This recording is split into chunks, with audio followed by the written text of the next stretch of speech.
Marikit kita.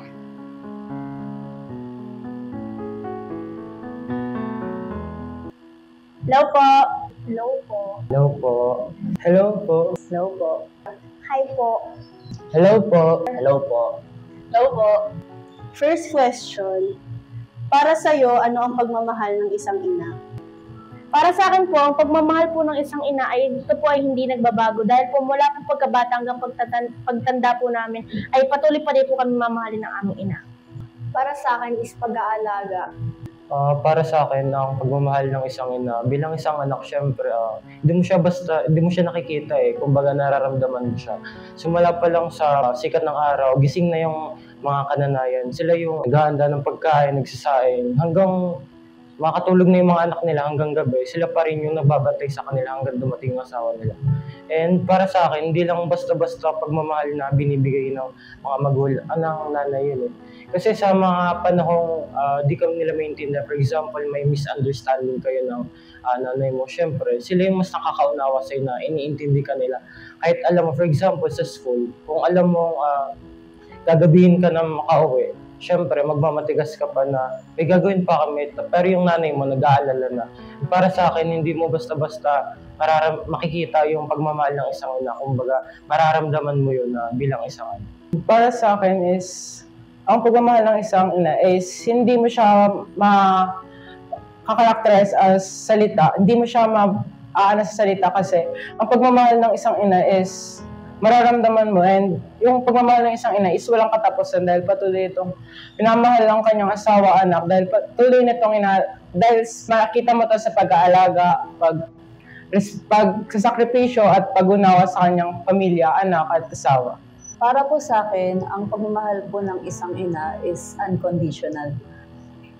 Kahit po nagkakamali yung anak, minamahal pa rin po nila ito kahit anumang pong sitwasyon. And kahit iniiwan sila ng kanilang anak, di pa rin po nawawala sa kanila yung pagmamahal nila sa kanilang anak. A mother's love is often described as unconditional, meaning it is not based on circumstances, achievements, or flaws.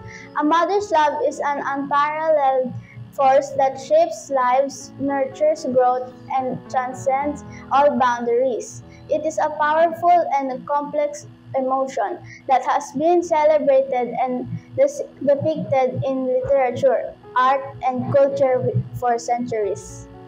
Para sa akin, ang pagmamahal ng isang ina ay parang space na sa sobrang lawak nito, kahit magkamali tayo, may space pa rin tayo, sa kahit magkamali tayo, mapapatawad pa rin tayo nila. Pagmamahal ng isang ina para sa akin ay ang kanyang paggabay sa kanilang mga anak sa paglaki at sa pag-aalaga at pagtulong sa mga problema nila. Siguro para sa akin, immeasurable and unconditional.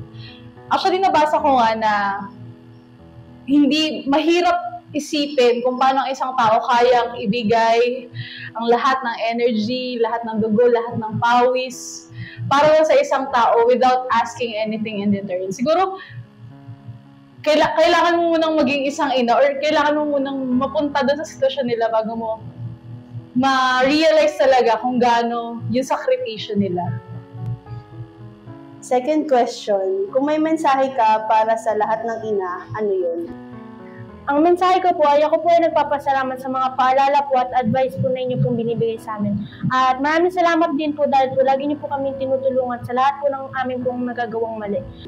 Maraming salamat po sa lahat ng sakripisyo na inaalay niyo para sa amin. Ang mensahe ko po para sa lahat ng ina ay patuloy po kayong gabayan ng Diyos dahil po sa pagsasakripisyo nyo bilang isang ina, bilang isang magulang, bilang isang ilaw ng tahanan ng pamilya ninyo. Maraming salamat sa lahat ng pagsasakripisyo, pag-aaruga, pag-aalaga at pagmamahal na binibigay ninyo patuloy sa inyong mga anak, asawa at pamilya.